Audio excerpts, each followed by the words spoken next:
Hello and welcome to the channel. Currently I'm at the Supercharger at an amusement park called Carowinds on the south end of the Charlotte metropolitan area, getting ready to head on out. Today's journey is going to take us south on Interstate 95 into Jacksonville, Florida. Spending the night there. Tomorrow morning we'll hop on Interstate 10, which connects Jacksonville, Florida to Los Angeles, California, and take it across the entire panhandle of Florida and into Biloxi, Mississippi. Gonna top off here before I venture on off. We should be able to make it all the way to 95 after this charge.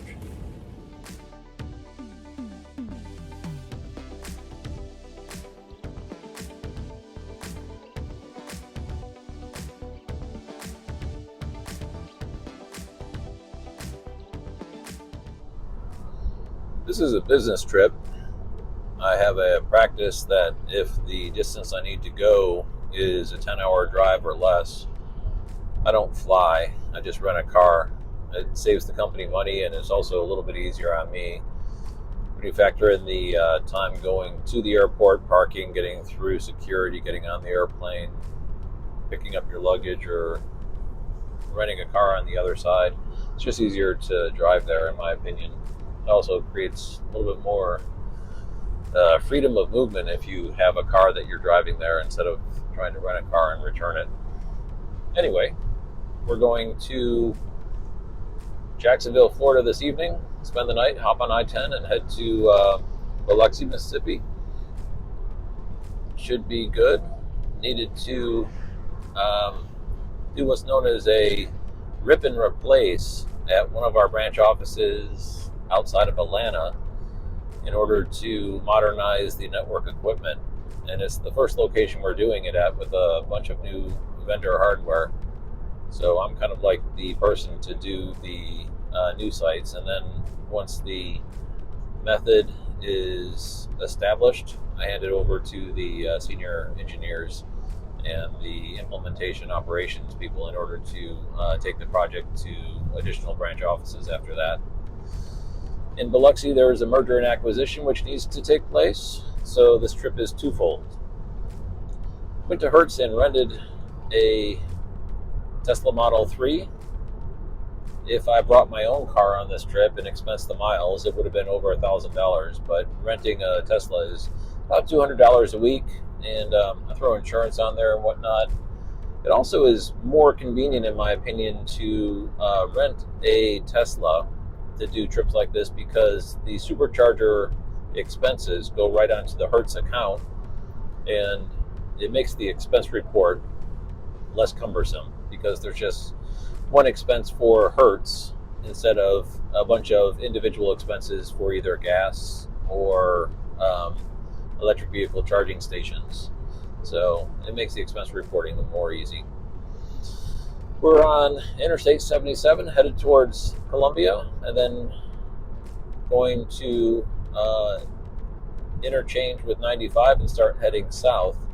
The other advantage to this road trip is Pilot Flying J has multiple locations that are supposed to be getting the EVgo Extend DC fast chargers along this route. I think I counted a total of 15. So I'll be stopping at each of those in order to assess whether construction has started or not, and how far along it is, if any has been spotted. I'm going to include that into a different video, probably just in the Pilot Flying J updates. So it won't be in this video. This video is just the Tesla Model 3 road trip video. Now take the Interstate 26 East ramp on the left.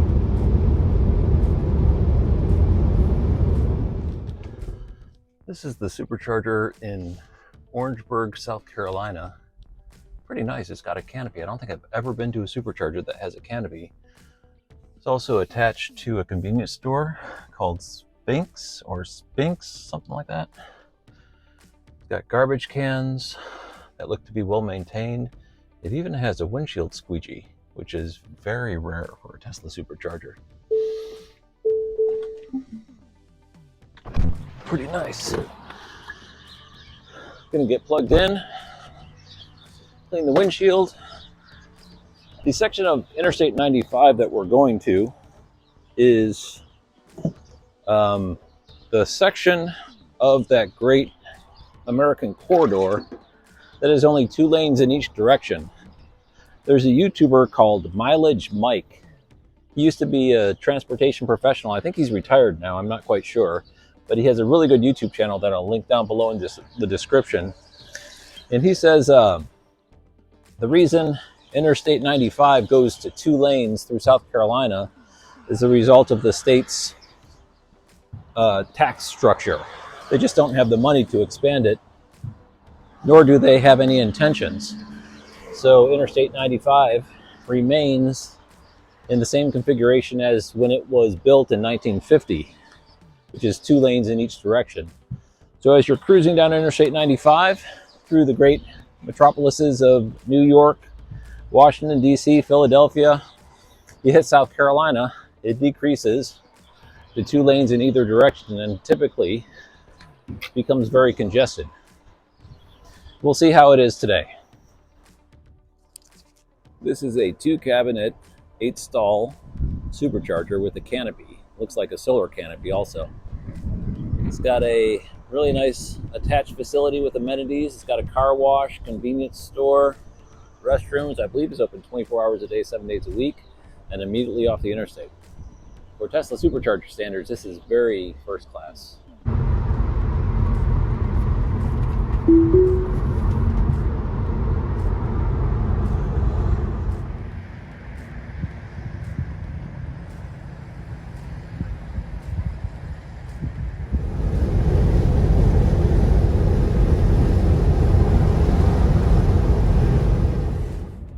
I'm here at the Brunswick, Georgia supercharger, a famously very busy location directly off Interstate 95, which is just right over there. Came through a very heavy rainstorm, and I was talking to a trucker at the last stop. I was at a Pilot Flying J doing a site survey about Teslas and electric cars and whatnot, and he was talking about the automated driving that's coming up. And I have to just reiterate this concept that we're going to be in driverless vehicles with a autonomous taxi service using Lyft and Uber in order to get everyone around. It's just not reality. I can see that a autonomous taxi service is technically practical if it's going through one of the boring tunnel routes in Las Vegas. That does make sense to me because the environment is controlled. But if you're driving down an interstate, it's dark, it's raining, there could be road debris coming out, the optics that are in use just have physics involved, and you can't throw artificial intelligence at a situation where the optical cameras are being blocked by the environment, like dirt being blown up from the road, slushy snow that will coat and cover the cameras, heavy rain, very heavy fog, darkness. Artificial intelligence wouldn't react very well to road debris. It could slam on the brakes. Anyone who owns a Tesla will talk about something called phantom braking. And if the car can't even do cruise control up to snuff, the thought that in just a few months we're going to be driving around in autonomous taxis with an Uber or Lyft type of service is just not reality. I'd say that's probably 30 years away from being practical. Maybe 20, depending on if a low altitude satellite is able to provide GPS coordinates. You can't do a geosynchronous satellite signal. It's too far and the delay is too great. Maybe a low altitude satellite with the Starlink integrated into the system in order to coordinate geolocation with cars, that might work. But the optical approach with Dojo in the back end is just not a feasible solution. So hype aside, just a few months ago we were talking about, or we were being told that the 4680 cell was going to be revolutionary and completely change the landscape of electric vehicles, and then they announced the Cybertruck with 250 miles of range using 4680 cells, and the larger twin engine, had 340 miles of range, and waiting for the EPA certification. And Tesla is also notorious for being below EPA. So that's not a revolution. The 4680 revolution didn't happen. Dojo with optical cameras providing autonomous taxi services is not going to happen. But still, I'm a big fan of Tesla tech. As far as the EV tech goes, being able to precondition the car, the supercharger network, the reliability, the battery chemistry, the BMS systems in the Teslas, the cruise control, the adaptive cruise control is all right. It's a little bit wonky, and the inboard navigation is also a little bit wonky. Mine just took me 10 miles down Interstate 95 to go to one of my Pilot Flying J site survey stops, and then it sent me 10 miles back to come to this supercharger. I don't know why it did that, and had I caught it, I would have readjusted the location. But anyway, so I'm taking a 10 mile, I'm doing a 20 mile loop, courtesy of Tesla navigation. Regardless, I'm a big fan of Tesla tech. If you're new to EVs, Tesla is for sure top of the list in brands in which to evaluate your first electric vehicle, because the buyer's remorse doesn't exist. You buy a Tesla, you don't have buyer's remorse. It's a very solid purchase. But the hype surrounding 4680 and artificial intelligence and autonomous taxis is just something that you should probably just let come in one ear and go out the other. In my in my professional opinion, I'm a professional technologist, and using optical cameras with Dojo in the back end for artificial intelligence, automated driving is just not a feasible solution. Regardless, going to finish up here and get it back on Interstate 95.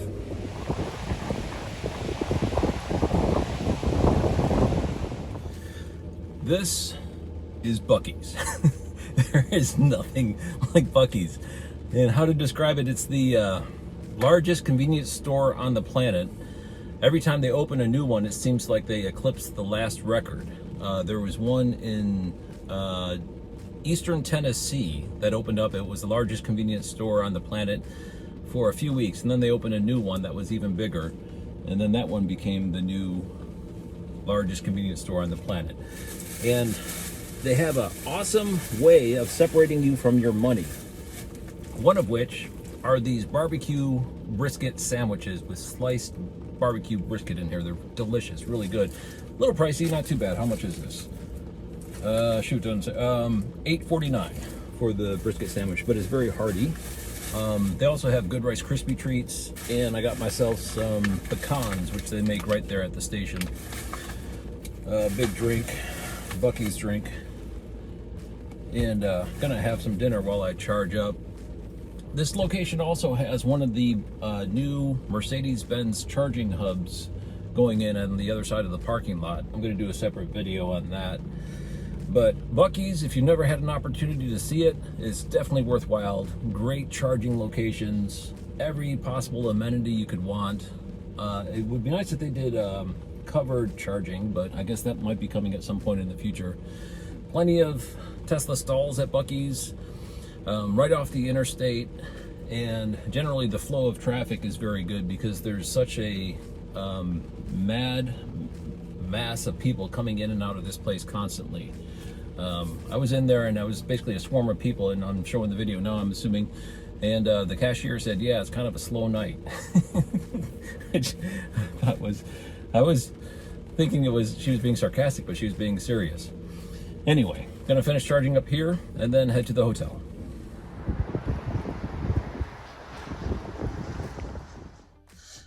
All right, just to recap the day, had uneventful charging, as is all too common when inside a Tesla, enjoying the benefits of the Supercharger network, which almost every other EV owner will get to enjoy starting in spring of 2024, just a few months away. Got to see my first canopy site for a Tesla Supercharger. I've never seen one of those before in person. I've seen them in video out in California, but never charged at one, and I didn't actually know there was one here on the East Coast. Hit some pretty heavy weather coming south on 95, but because I had enough cushion in my schedule, it didn't really have much of an effect. Tomorrow morning, we're gonna hit the road again, start heading due west on one of the longest stretches of interstate in the entire world. That's Interstate 10. Well, that was strange. I woke up and I went to the supercharger that was less than a mile from my hotel, plugged in, and the whole site was derated. There was something like 16 supercharger pedestals, and every single one of them was derated to 30 kilowatts or below.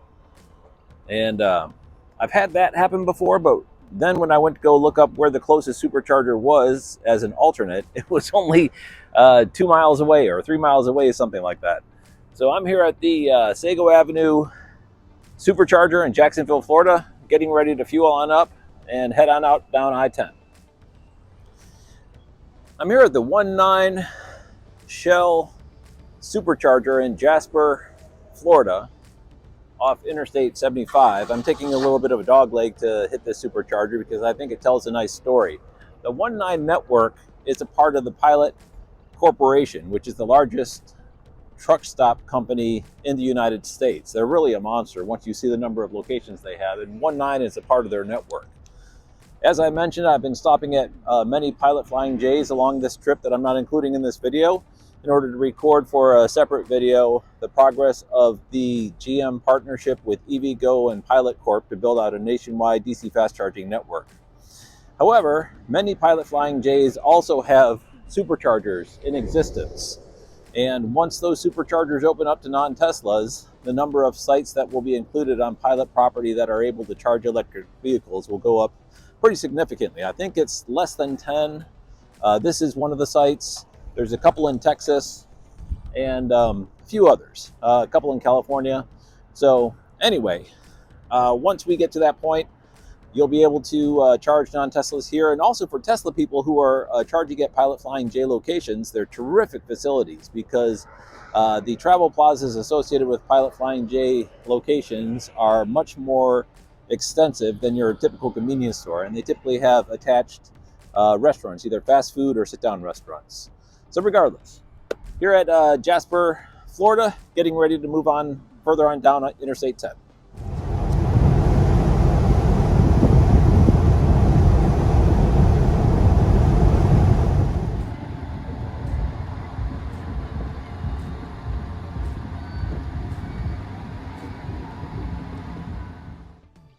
Here at the Chipley, Florida Supercharger off I-10, halfway between Pensacola and Tallahassee, in a really desolate area of the country. The panhandle of Florida does not have much of anything. There's not really any exits off I-10, no towns, very few gas stations even. Very desolate. So having a supercharger here in this small town is definitely welcome. And it also has an attached facility with a Burger King. So that makes it nice, and a convenience store. Pretty much immediately off the interstate.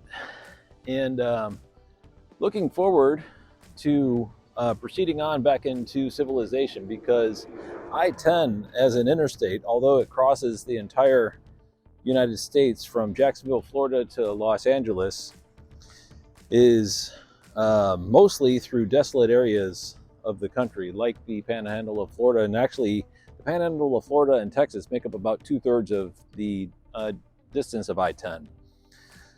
Little fun fact, I-10 is a little bit over 2,000 miles in length.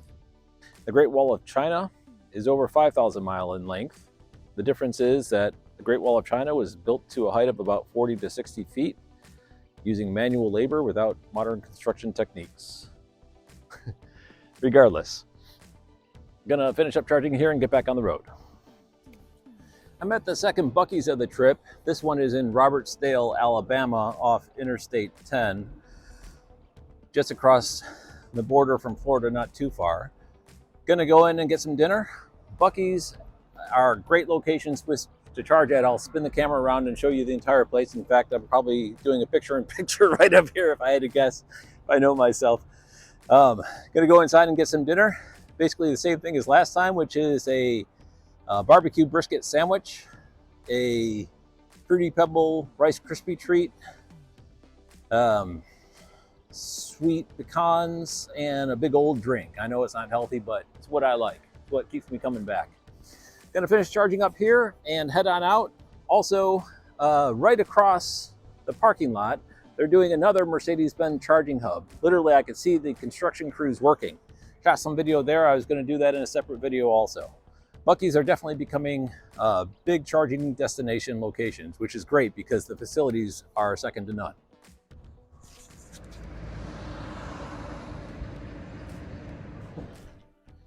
Okay, quick recap of day 2. Very similar to day 1, except instead of on Interstate 95, I was on Interstate 10 all day. Got to have very seamless charging experiences at Superchargers. Got to charge at Buc-ee's again right around dinner time. Seems like they planned that. And had to have one of my favorite barbecue brisket sandwiches. Going to be checking out here for a day in order to complete the work that my company sent me to town in order to do. It's a merger and acquisition here in Biloxi Gulfport area. And I'll bring you guys back in with a cutscene once I'm done and on my way back home.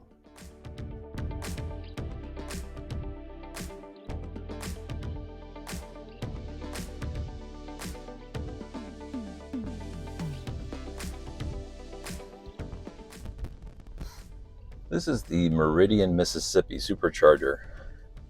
It was positioned in a shopping mall, and this has happened a lot of times with Tesla Supercharger locations. They were put in before COVID in thriving shopping malls. The COVID quarantine hit, the shopping malls died, and never really recovered, which is basically the case here. I'm here on a Wednesday at 10 o'clock in the morning, and the mall has just got basically a few people, basically the mall walkers, maybe a few shoppers. The anchor store, as I was pulling around, had been converted into like a athletic rock climbing wall and rope course. So basically the Anchor Mall, whatever it was, Dillard's, Kohl's, whatever, has pulled out, vacated, and just driving around, it doesn't look like many of the stores are still open. Last time I was here, it was a Sunday morning and the mall itself was not even open, so you couldn't use the facility. So basically the Supercharger in off hours is basically in a rather uncomfortably urban light location. There's not many options though. This is the only thing in town. Right off Interstate 20, I'm headed towards Birmingham, Alabama. Gonna finish up charging here and get back on the road. It's right off the interstate in a Holiday Inn Express. Nice location. It's never very busy. I've been here, I think, twice, maybe 3 times. And typically I have the place to myself. This area of the country is known as the Deep South. And if you're in a non-Tesla, you basically cannot currently do a road trip through this area of the country. It's non-traversable. There's no DC fast charging infrastructure. However, several things are about to change in order to make that no longer the case. I'm filming this in December of 2023. And first of all, the Tesla Supercharger network is getting ready to open to non-Teslas just in the spring of 2024. So that alone will solve the problem. There's also the federal government releasing NEVI funds and DC fast charger builds occurring as a result of the mass land grab of the federal government NEVI funds. However, my personal opinion is the major thing that's changing is what's known as price parity. Tony Seba's cost curve is indicating the cost of EVs will drop. Just yesterday, Autoline Daily reported a Cox Automotive statistic that EVs are now a 10% premium over internal combustion engine cars. They used to be 30% and now they're down to 10%. And once they hit price parity, middle America and people who are just trying to pay for little Timmy's Taekwondo lessons are going to take interest. If you're an environmentalist and you're trying to save the planet and you're spending 30% more on an EV that doesn't go very far and is uncomfortable, that's one thing, but it's not going to lead to mass adoption. What will lead to mass adoption is a reliable, quiet, faster, and more convenient car, because you can charge it at home, which will save households money in order to spend in other areas, is going to catch interest. And after which the adoption rate is forecasted to hit a precipitous curve upward in the percentage of people buying electric vehicles. As such, capitalists are doing DC fast charger builds because these predictions are not a secret. Everyone knows what's going to happen here. It's just a matter of time. Tony Seba's been spot on. He talked about a $20,000 EV that could go 200 miles, and it's available today. It's a Chinese automaker, but there is a $20,000 EV that can go over 200 miles currently. And it's just a matter of time before this thing absolutely takes off. So the NEVI funds getting released, the Tesla Supercharger network opening up, and also capitalists. Here's a list of all the currently in progress DC fast charger builds going on by private companies in order to attract EV drivers to their locations, of which there's going to be many in the coming months and years. That is really what's going to be changing here. And the Deep South will be traversable by non-Tesla EVs very soon. Once the Tesla Supercharger network opens, these NEVI funds are in the process of being released, and capitalists start spending their money in order to put in electric vehicle chargers, the narrative is going to be completely different, and we'll have charging everywhere. And rightly so. The cost curve that Tony Seba has been predicting is upon us. The hockey stick adoption of electric vehicles, and it's non-political. It's just simple household economics that are at play here, and being able to save money by having a reliable car that's faster, quieter, and more convenient because you get to charge it at home is now upon us. Gonna finish up charging here and get back on the road.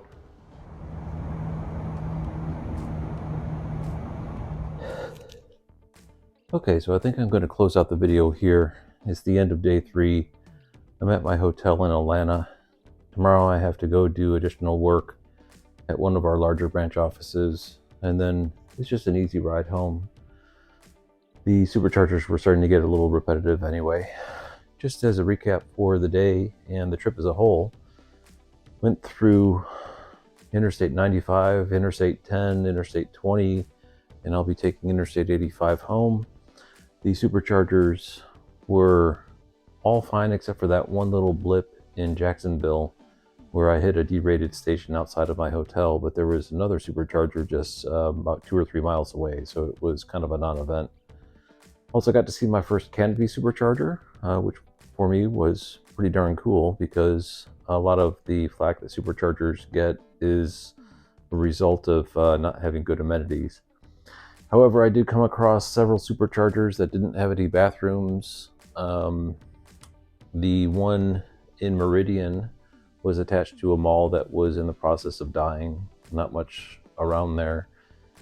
And a couple times I came across superchargers where the garbage cans were maintained by Tesla owner clubs, but obviously overflowing and neglected, which is all too common. In the Target parking lot where I was just a little while ago, I didn't record it. It was one of the dirtiest areas of the parking lot, which is not uncommon for a supercharger location. Normally the staff do not maintain the trash receptacles near the superchargers. And so trash just kind of collects. It's unfortunate, but it's part of how they implement supercharger pairing with a host site. Regardless, as an EV road trip, it was successful and uneventful, which is really saying something. Also, probably the next time I do a EV road trip, the superchargers will be open to non-Teslas. Likely they're going to be more congested too. They've been doing a good job of keeping ahead of the curve, but EV adoptions are really starting to pick up, and mingling non-Teslas with Teslas with people having the charge ports in the wrong locations, taking up 2 stalls and fun things like that, is bound to make the future more interesting, I guess is a way of saying it. Anyway, I hope you enjoyed this video, and thank you very much for watching.